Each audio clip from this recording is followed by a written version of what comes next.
15 سال پیش در پتونیکای مملکتمان را گشته دیدم. اونجا درختها کمچین بودن. من همه وقت فکر کردم آیا پگه این گل و بوتا را درختها را به مملکت ما خارج وارد میشه.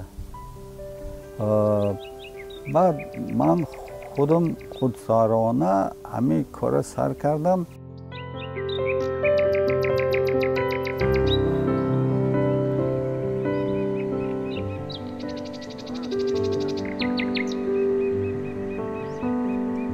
بسیار درخت‌ها را به آبادی مملکت برده شناندم.